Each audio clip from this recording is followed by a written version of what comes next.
Vamos para Brasília, meus amigos. O presidente do Senado, Rodrigo Pacheco, se reuniu com líderes partidários para as próximas pautas. Marília Ribeiro chega agora no 3 em 1 com detalhes a respeito disso.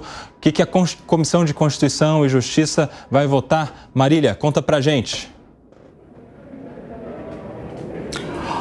Oi, Nelson, boa tarde a você e a todos que nos acompanham. O relator do novo Código Eleitoral, o senador Marcelo Castro, afirmou que no dia 5 de junho, a Comissão de Constituição e Justiça deve votar o novo Código Eleitoral. Vamos ouvir o senador.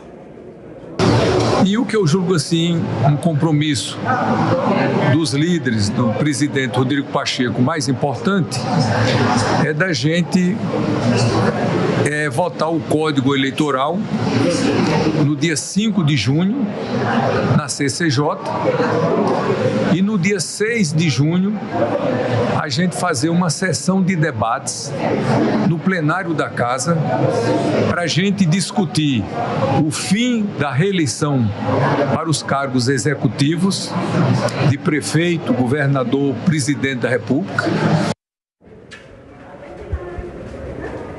O projeto do novo Código Eleitoral, ele une as 7 leis eleitorais em uma única legislação. Lá na Câmara dos Deputados, esse projeto já foi aprovado. Outro ponto que foi destaque na reunião de líderes de hoje de manhã foi sobre a desoneração da folha de pagamento dos 17 setores da economia e dos municípios com até 156 mil habitantes. Segundo o autor do projeto, o senador Efraim Filho, essa votação também fica para junho. Isso porque há um impasse em relação à alíquota dos municípios a partir de 2025 em diante. Lembrando que o acordo que foi fechado entre o governo e o Congresso Nacional foi para 2024 fechado em 8%. O que vem gerando esse impasse é justamente essa discussão dentro e fora do Congresso Nacional. Parlamentares vêm afirmando que há questão de tempo, que tem prazo para que possa se costurar um acordo. Isso porque o ministro Cristiano Zanin, do Supremo Tribunal Federal,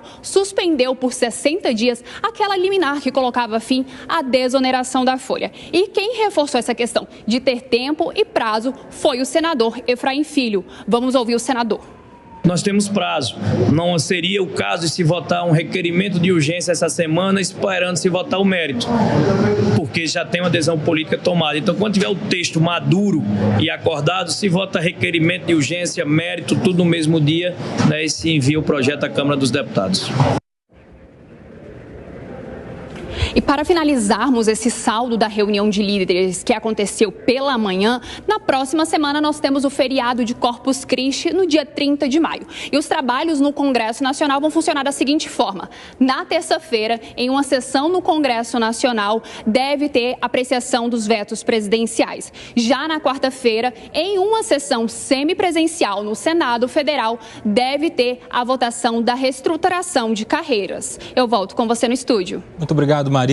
A gente segue acompanhando essa pauta do Congresso Nacional. Eu quero aqui 40 segundos de comentários das nossas estrelas desta constelação. O Gustavo Segre já me chama a atenção que vai ter votação em uma semana que tem feriado em Brasília. Isso é estranho. E sempre na marra, né? Vamos votar hoje porque amanhã tem que sair, blá, blá, blá. E eu prestei atenção nisso. Nós vamos debater no plenário. Eu faria uma pesquisa e deixo aí para os institutos de pesquisa de quantas vezes algum deputado senador mudou seu voto porque escutou o outro deputado senador falar algo no plenário.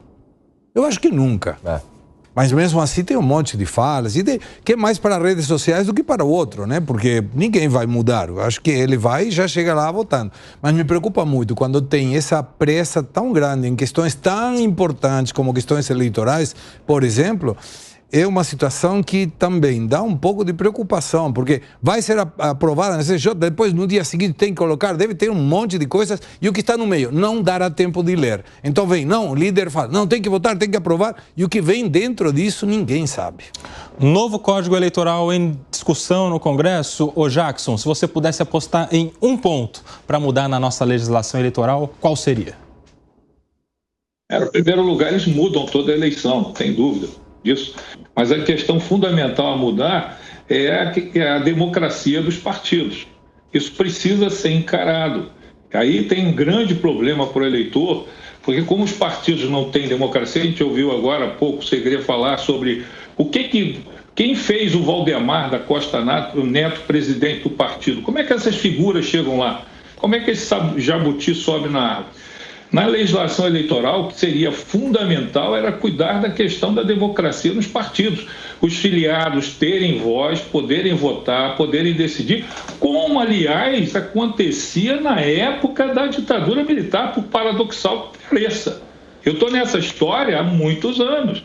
Eu participei de convenções partidárias onde havia disputa pelo voto, o presidente era escolhido na disputa, havia registro de chapa. Se há uma coisa que precisa mudar no Brasil quando se fala de eleições, não é questão de fundo eleitoral, não é questão de registro de candidatura, é questão de partidos. Nós estamos nesse buraco enorme na política porque os partidos têm dono. E mais, você criou uma situação onde o partido escolhe os candidatos, a direção do partido, a cúpula do partido escolhe os candidatos. A cúpula do partido define quem usa o tempo de televisão. E agora, a cúpula do partido define quem é que tem dinheiro para a campanha ou quem não tem dinheiro para a campanha dentro do partido. Se há algo que eu gostaria de ver mudando no Código Eleitoral, é a questão dos partidos. Isso eu defendo intransigentemente. Tal da governança partidária, né, o Isso. Fábio Piperno? Novo Código Eleitoral é uma porcaria. É um problema de quem não quer discutir os problemas sérios. Se um palmeirense fala que algo é uma porcaria, é bom ou é ruim? Só para saber. No caso de um palmeirense falando de futebol seria algo bom. No caso de um palmeirense falando de política, você tem razão. Esse novo Código Eleitoral, esse texto é para ser jogado no lixo. É um problema de quem não quer discutir os problemas sérios do país. Fecha, Gani. Bom, eu como um conservador, admirador de Scruton, de Edmund Burke, de Lewis e de Piperno, sigo o voto do relator conservador Piperno. Tá aí, ó. Tá aí, Fábio Piperno. Não é hora para discutir isso. Fábio Piperno fazendo escola no 3 em 1, meus amigos.